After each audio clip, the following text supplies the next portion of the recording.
हम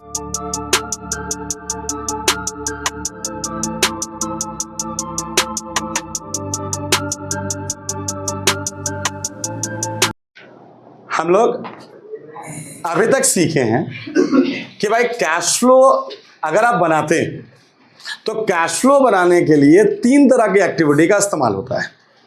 एक operating activity, एक इन्वेस्टिंग एक्टिविटी, एक फाइनेंसिंग एक्टिविटी। लास्ट क्लासेस में हम लोग पढ़ चुके हैं कि भैया ऑपरेटिंग एक्टिविटी कैसे निकलेगा, उसको डायरेक्ट मेथड से उसका कैश फ्लो कैसे निकालेंगे, इनडायरेक्ट मेथड से उसका कैश फ्लो कैसे निकालेंगे, ये हम लोग का लास्ट क्लास में चर्चा हुआ है। आज वाले क्लास में जो हम लोग चर्चा करने वाले हैं वो चर्चा कर रहे हैं कि अगर हमारा बिजनेस होगा और बिजनेस में इन्वेस्टिंग एक्टिविटी परफॉर्म कर रहे होंगे तो उस इन्वेस्टिंग एक्टिविटी से कैश फ्लो कैसे निकाला जाएगा। इसको समझने के लिए कि भाई इन्वेस्टिंग एक्टिविटी से कैश फ्लो कैसे निकाला जाएगा, सबसे पहले इस बात को हम लोग क्लियर करेंगे कि भाई आखिर इन्वेस्टिंग एक्टिविटी कहते किसको है। तो हम लोग पढ़े हैं पहले से कि भाई हर वो पर्टिकुलर एक्टिविटीज जो बिजनेस में फिक्स एसेट्स को परचेज और सेल करने से जुड़ा हो, आइदर वो आपके पास क्या हो भाई, आपके टैंजिबल एसेट्स के फॉर्म में हो चाहे आपके इंटैंजिबल एसेट्स के फॉर्म में हो, अगर उसके इन्वेस्टमेंट डिसइन्वेस्टमेंट से जुड़ा हुआ कोई भी एक्टिविटी हम परफॉर्म करते हैं तो उन एक्टिविटीज को हम लोग प्यार से क्या कहते हैं, इन्वेस्टिंग एक्टिविटीज कहते हैं। अब इन्वेस्टिंग एक्टिविटी अगर आप करोगे तो आप समझते होंगे कि इन्वेस्टिंग एक्टिविटी करने से क्या होगा, आपका बिजनेस में कैश का या तो इनफ्लो होगा, कैश का या तो क्या होगा, आउटफ्लो होगा। अब इससे कितना कैश का इनफ्लो हुआ, कितना कैश का आउटफ्लो हुआ, किसके कारण कैश का इनफ्लो हुआ, किसके कारण कैश का आउटफ्लो हुआ, और एट लास्ट इनफ्लो और आउटफ्लो को कंपेयर करके ये जानना कि भैया कितना मेरा कैश इंक्रीज किया या डिक्रीज किया बिकॉज ऑफ इन्वेस्टिंग एक्टिविटी, ये कैसे डिटरमाइन होगा, हम लोग इसी बात को आज सीखने वाले हैं इस टॉपिक में, जिसको हम लोग कह रहे हैं cash flow from investing activity.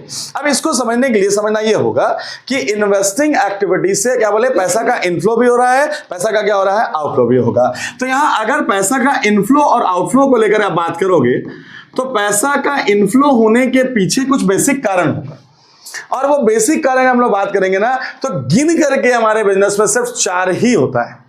Investing activity से पैसे के इनफ्लो होने के पीछे बेसिक गिन करके सिर्फ 4 ही कारण होता है। ठीक है, 4 कारण कौन कौन, कि अगर हम इन्वेस्टमेंट किए थे, मान लीजिए किसी फिक्स एसेट के फॉर्म में हम इन्वेस्ट किए थे, जैसे मान लो मशीनरीज में इन्वेस्ट किए थे, अब वो मशीनरीज क्या हुआ, हम उसको क्या किया, डिसइन्वेस्ट कर दिए, बेच दिए, कैश सेल कर दिए उसको। ठीक है, अब या फिर इमेजिन करो कि आप इन्वेस्टमेंट किए थे, किसमें, शेयर्स वगैरह में इन्वेस्टमेंट किए थे, डिबेंचर्स वगैरह में इन्वेस्टमेंट किए थे, और आप उसको क्या किए, डिसइन्वेस्ट कर दिए। तो जैसे ही आप उसको डिसइन्वेस्ट करोगे आपका क्या होगा, पैसा का इनफ्लो होगा। मतलब इनफ्लो होने के पीछे जो सबसे पहला लॉजिक हो जाता है इन्वेस्टिंग एक्टिविटी, वो क्या होगा, वो होगा cash sales of fix assets, either tangible either non tangible, कोई भी हो, हमारा कैश सेल अगर फिक्स एसेट्स का हुआ है तो हम लोग ऑब्वियस सी बात है क्या होगा, कैश का इनफ्लो जनरेट करेगा। इनफ्लो जनरेट करने के पीछे और बात जो दूसरा रीजन हो सकता है वो क्या होगा, अब हम इन्वेस्टमेंट कहां करेंगे अगर हम सोचें तो उससे बाकी का 3 इनफ्लो हम लोग क्लियर कर सकते हैं। अब सोच के देखो कि इन्वेस्टमेंट कहां करेंगे भैया, हो सकता है हम किसी प्रॉपर्टी को क्या किए होंगे, परचेज किए होंगे, और उसको परचेज करके हम प्रॉपर्टी को क्या किए होंगे, लेट आउट कर दिए होंगे, रेंट पे लगा दिए होंगे। ऑटोमेटिकली ये भी मेरा एक इन्वेस्टमेंट होगा, और इस इन्वेस्टमेंट से क्या होगा, हम एक इनफ्लो जनरेट करेंगे जिसका नाम क्या होगा, रेंट रिसीव करना। यानी ऑब्वियस सी बात है कि कैश का इनफ्लो इन्वेस्टिंग एक्टिविटी में एक और कारण से हो सकता है जिसको हम लोग कहते हैं क्या, रेंट रिसीव्ड, रेंट रिसीव्ड। ठीक है बात। अगर मान लो कोई बिजनेस होगा जो इन्वेस्टमेंट शेयर्स में कर दिया होगा, बहुत बार होता है बिजनेस क्या करता है भाई, दूसरी कंपनी के शेयर्स को परचेज करके क्या करता है, इन्वेस्ट कर लेता है। अब अगर शेयर्स में इन्वेस्टमेंट कर दिया तो हम जानते हैं ना कि भाई शेयर्स में इन्वेस्टमेंट करने के अगेंस्ट डिविडेंड मिलेगा, वो जो डिविडेंड हमको मिलेगा अगेन वो भी इन्वेस्टिंग एक्टिविटी का ही पार्ट होगा और इनफ्लो करेगा कैश का। यानी हमारे पास तीसरा इनफ्लो का रीजन हो सकता है, वो क्या होगा, डिविडेंड रिसीव्ड। वो क्या होगा हमारे पास, डिविडेंड रिसीव्ड।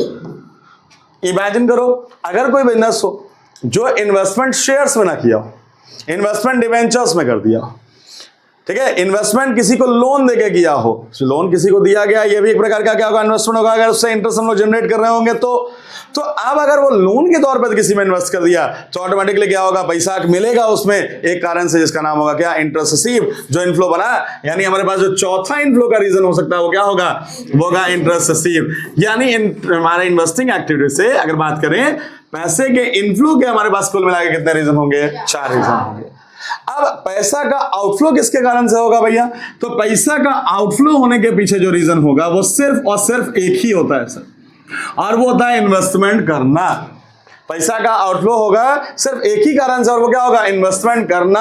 आइदर वो इन्वेस्टमेंट ऑफ फिक्स एसेट्स के फॉर्म में कर दो, मतलब आप क्या करो? परचेज ऑफ फिक्स एसेट्स कर लो, ठीक है। आप यहाँ फिक्स एसेट्स के फॉर्म में मशीन, फर्नीचर, कुछ को भी यूज करने का काम कर सकते हो, या आइदर आप इमेजिन कर लो कि हम परचेज जो किए हो, ठीक है, वो शेयर्स वगैरह में किए, डिवेंचर्स वगैरह में किए, जिसको आप लोग क्या कहते हो? इन्वेस्टमेंट कहते हो, या नॉन करेंट इन्वेस्टमेंट कहते हो, आप उसमें परचेज कर लो।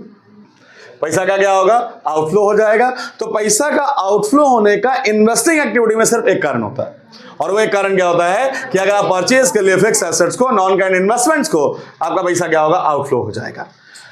अब इनफ्लो 4 कारण से हो रहा है, आउटफ्लो एक कारण से हो रहा है। तो इन्वेस्टिंग एक्टिविटी से अगर हमको कैश फ्लो जनरेट करना होगा कि कितना का कैश फ्लो जनरेट हुआ, तो हम सिर्फ एक ही मेथड यूज करेंगे, जिसका नाम तो दिया बुक में, कहीं नहीं गया, बट अगर हम चाहें तो कह सकते हैं डायरेक्ट मेथड।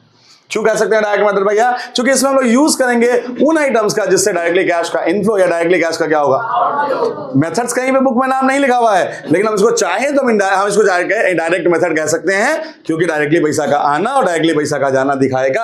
अब इसको बनाएंगे कैसे भाई? बनाने के लिए कुछ नहीं करना, बहुत सिंपल सा उपाय ये करना होगा कि जितना भी इनफ्लो हो रहा है, हम सबको आपस में क्या करेंगे? जोड़ देंगे। सबको आपस में क्या करेंगे? जोड़ देंगे। और जो आउटफ्लो का कारण था, हम उसको जोड़े हुए अमाउंट में से क्या करेंगे? हम लोग घटा। यानी हमारा जो परचेज ऑफ फिक्स एसेट्स था या नॉन करेंट इन्वेस्टमेंट था, हम लोग इसको क्या कर रहे हैं? यहां पर लेस कर रहे हैं जोड़े हुए अमाउंट में से। अब मेरे पास या तो पॉजिटिव रिजल्ट होगा या तो क्या होगा? नेगेटिव रिजल्ट होगा। अब अगर पॉजिटिव रिजल्ट आ गया तो ये मेरे लिए नेट कैश फ्लो कहला जाएगा, ये मेरे लिए नेट कैश फ्लो कहलाएगा फ्रॉम इन्वेस्टिंग एक्टिविटी। और अगर गलती से ये नेगेटिव रिजल्ट आया तो मतलब इतना कैश यूज हो गया होगा, तो ये यूज हो जाएगा, नेट कैश यूज हो जाएगा फ्रॉम इन्वेस्टिंग एक्टिविटी। और हम आसानी से क्या करेंगे? इन्वेस्टमेंट एक्टिविटी से कैश फ्लो डिटरमाइन करेंगे। यानी अगर हम लोग समराइज करें तो सिंपल कहेंगे क्या कि भाई इन्वेस्टिंग एक्टिविटी यानी एक ऐसी एक्टिविटी जिसमें पैसा डायरेक्टली आते हुए और जाते हुए किसके कारण से नजर आ रहा है भाई? इन्वेस्टमेंट या डिसइन्वेस्टमेंट की वजह से नजर आ रहा है, तो हम उसको कह रहे हैं इन्वेस्टिंग एक्टिविटी। अब इसको बनाने के लिए क्या बोला गया? सिंपली जिसकी वजह से पैसा आया आप उसको जोड़ेंगे, सिंपली जिसकी वजह से पैसा गया आप उसको क्या करेंगे? घटाएंगे। पैसा आने का 4 कारण होगा। पैसा आने का कारण क्या होगा भाई? Cash cell of fix assets. पैसा आने का कारण हो गया rent receive, dividend receive, rent receive, ये चारों आपस में जोड़ा जाएगा। और जिसके वजह से पैसा गया उसको जोड़े अमाउंट से क्या करेंगे? हम लोग घटाएंगे। पैसा जाने का एक रीजन होगा परचेज ऑफ फिक्स एसेट्स, घटा दिए। अब अगर पॉजिटिव रिजल्ट आ गया तो हमने लिखा है नेट कैश फ्लो, नेगेटिव अगर आ गया तो net cash use in investing activity, और हमारा इन्वेस्टिंग एक्टिविटी आराम से बनेगा। अब इसको बनाते समय अगर इतना बात क्लियर होगा, अब इसको बनाते समय एक समस्या आपके साथ आ सकती है, क्या कि इसका अमाउंट या इसका अमाउंट निकाला कैसे जाए? तो इसका अमाउंट को निकालने के लिए आप 11 क्लास में जो पढ़े थे चैप्टर डेप्रिसिएशन, उसमें से आप एसेट्स का लेजर बनाना आप सीखे थे, आप उसको यूज करोगे इसको निकालने के लिए। अब वो कैसे निकालेंगे अगर उसको चेक करें तो सबसे पहले हम लोग एसेट्स के लेजर को चेक करते हैं। अब एसेट्स के लेजर को अगर हम लोग चेक करने का कोशिश करेंगे तो आप पढ़े होंगे कि अगर हम एसेट्स का लेजर खोलें तो एसेट्स का बैलेंस होता है डेबिट बैलेंस। एसेट्स का बैलेंस होता है यानी इसका जो भी बैलेंस आपके पास होगा ओपनिंग, वो डेबिट साइड में लिखाएगा किसके नाम से? Balance BD. तो हम सबसे पहले एसेट्स के ओपनिंग बैलेंस को डेबिट साइड बैलेंस बीडी के नाम से मेंशन करेंगे। अब एसेट का चूंकि डेबिट बैलेंस है तो नियम होगा कि भैया एसेट बढ़ेगा हम डेबिट साइड लिखेंगे, एसेट घटेगा अब जिसके वजह से एसेट बढ़ा है हम उसको डेबिट साइड मेंशन करेंगे। अब एसेट बढ़ने का रीजन क्या होगा भैया? तो एक रीजन होगा कि उसको परचेज किए हैं, तो अब जितने का परचेज किए होंगे उसको हम लोग डेबिट साइड में क्या कर रहे हैं? इंडिकेट कर रहे हैं। अगर एसेट हम लोग कैश या बैंक में परचेज किए होंगे तो उसको बैंक के नाम से मेंशन कर देंगे। अगर उधार परचेज किए होंगे तो जो सप्लायर होगा उसके नाम से मेंशन कर देंगे, जो परचेज को क्या कर रहा है? इंडिकेट कर रहा होगा। अब अगर मेरा एसेट्स घटेगा तो एसेट कहा जाएगा क्रेडिट साइड। एसेट घटने के पीछे आप रीजन जानते हो कि भाई डेप्रिसिएशन की वजह से क्या होगा? एसेट्स घटेगा। आप डेप्रिसिएशन को क्या करोगे? क्रेडिट साइड में लिख दोगे। एसेट्स अगर आप बेचोगे तो भी एसेट्स क्या होगा? घटेगा। अब अगर आप बेचोगे घटेगा तो उसको भी क्रेडिट साइड लिखोगे। बेचोगे तो कैश या बैंक के नाम से उसको आप मेंशन करोगे, ठीक है बात। और अगर आप बेचते हो तो आप जानते हो कि आपको बेचने पे या तो प्रॉफिट होता है या तो क्या होता है, लॉस। आप लोग 11 में पढ़े हो कि अगर लॉस होगा तो क्रेडिट साइड में इसको लिखेंगे। अब चूंकि कंपनी के लिए बना रहे हैं तो statement of profit and loss के नाम से मेंशन करेंगे लॉस को। और इन केस अगर प्रॉफिट हो गया, ये प्रॉफिट डेबिट साइड चला जाएगा किसके नाम से, statement of profit and loss के नाम से, ठीक है। और बैलेंस अमाउंट जो मेरे पास था, जो कि क्लोजिंग बैलेंस क्वेश्चन में दिया हुआ होगा, हम बैलेंस सीडी के नाम से क्या करेंगे, लिख देंगे। अब इसमें होगा क्या, या तो मिसिंग आपके पास सेल अमाउंट होगा, या तो मिसिंग आपके पास क्या होगा, परचेज अमाउंट होगा। अब जो भी मिसिंग होगा हम बैलेंस करके क्या करेंगे, फाइंड आउट कर लेंगे और आसानी से हमको पता लग जाएगा कि मेरा कितने का परचेज हुआ या कितने का क्या हुआ, सेल हुआ। और हम इन्वेस्टिंग एक्टिविटी से कैश फ्लो आसानी से निकालेंगे। उम्मीद है बात समझ में आ गया होगा। इतना ही काम आपको इन्वेस्टिंग एक्टिविटी में करना है। बात समझ में आ गया।